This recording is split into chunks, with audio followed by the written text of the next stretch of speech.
आकाश। प्रणाम महर्षि। महर्षि, कई साधकों को देखते हैं कि साधना की निरंतरता नहीं बन पाती। क्या ये संस्कार से है या मन की चाल है? मन की चाल।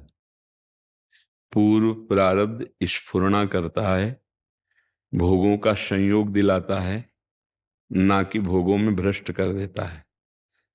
क्योंकि अगर प्रारब्ध के अनुसार ही हमारी साधना होती तो कभी भगवत प्राप्ति नहीं होती।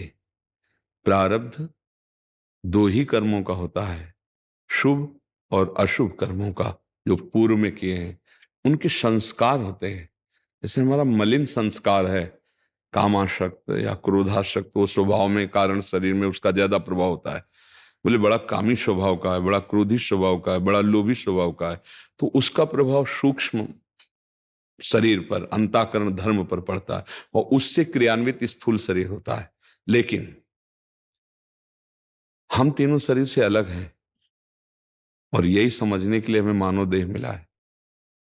हमारा इन तीनों शरीरों से न कभी संबंध था, न है, न रहेगा, लेकिन फिर भी भ्रम से हम इसे स्वीकार कर लिए हैं।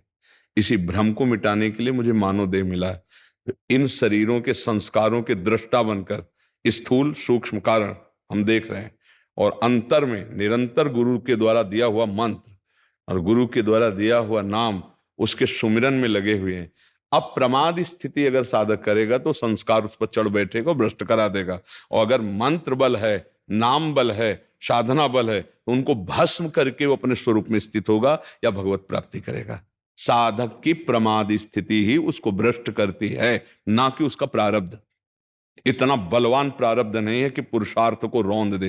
ये पुरुषार्थ कोई प्राकृतिक नहीं है, यह अविनाशी चिदानंद मार्ग है, जो इन सब काम क्रोध लोभ मोह मद मत्सर को, पहले शब्दों का ध्यान रखना, भोग का संयोग उपस्थित करना, भोग की स्फुरना करना, किसी भी प्रारब्ध प्रारब्ध, लेकिन भोगना ये प्रमाद है, वर्तमान। हाँ ये प्रमाद। जो प्रमाद स्थिति साधक स्वीकार किए हुए है वो आगे नहीं बढ़ पाएगा। इसलिए आहार विहार संग चिंतन, इन्हीं के द्वारा हमारा युद्ध हो रहा है ना। पूर्व अशुभ संस्कारों से हमारा युद्ध हो रहा है। हम प्रतिपल युद्ध में तैनात हैं, रात दिन लड़ाई लड़ रहे हैं, तभी तो विजय श्री मिलती है। इन्हीं से तो लड़ रहे हैं। और लड़ना किससे?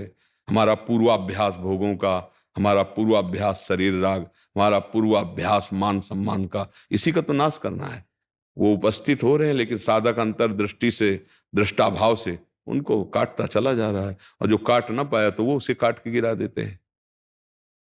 अगर हम उस स्फुरणा में तन्मयता धारण करते हैं, साधक और संसारी में अंतर होता है। स्फुरणा प्रारब्ध से संस्कार से आई हाँ ये तो उसको लेना न लेना वर्तमान में साधक की संगति और उसका वर्तमान की साधना। हाँ, उसका विवेक, अगर विवेक प्रवीण है, मार देगा, उस स्फुरणा को मार देगा, संकल्प बनने ही नहीं देगा। और अगर स्फुरणा और संकल्प, तो क्रिया को नहीं रोक सकते, फिर क्रिया तुम्हारे बस की नहीं रह गई। फिर अगर स्फुरणा को रोक दिया और संकल्प नहीं बनने पाया तो फिर क्रिया तक पहुंच ही नहीं पाएंगे। नहीं तो बिना क्रिया के भी नष्ट हो जाएगा साधक, बिना क्रिया के भी। जैसे काम का संकल्प बढ़ा तो मनोवाह नाड़ी है, वो मंथन करके आपके ब्रह्मचर्य को नष्ट कर देगी, क्रिया हो या ना हो। ये सूक्ष्म विषय है। अखंडता में जैसे साधना की देखा गया, प्रारंभ तो हम बहुत सारे साधक कर लेते हैं, लेकिन अखंडता बनाए रखना बहुत कठिन होता है। इसमें ये बात है कि साधना प्रारंभ का लक्ष्य क्या है? हाँ, भगवत प्राप्ति। वो आप नहीं जानते हैं ना, आप अपने हृदय की बात जानते हैं ना, लोगों की।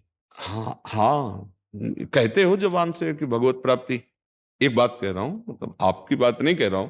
जैसे हम लोग कहते हैं भगवत प्राप्ति, लेकिन हमारा लक्ष्य क्या है?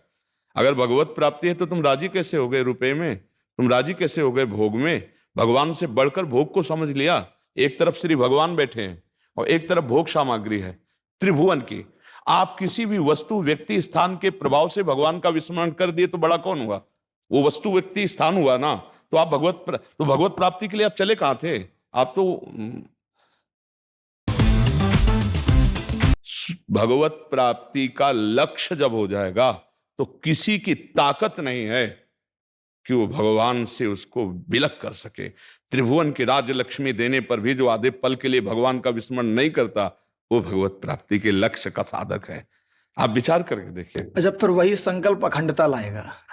देखो महाराज जी, इसमें सबसे बड़ी बात होती है आग क्या है आपके अंदर, लगन क्या है। हाँ, वो फिर बर्दाश्त नहीं होता। जैसे हृदय में सारी स्फुरणाएं होती है, ऐसा नहीं होता कि काम स्फुरना नहीं, क्रोध स्फुरना, सब होती है। रोना पड़ता है जब साधक विवश होता है, तो रोता है गुरुजनों के चरणों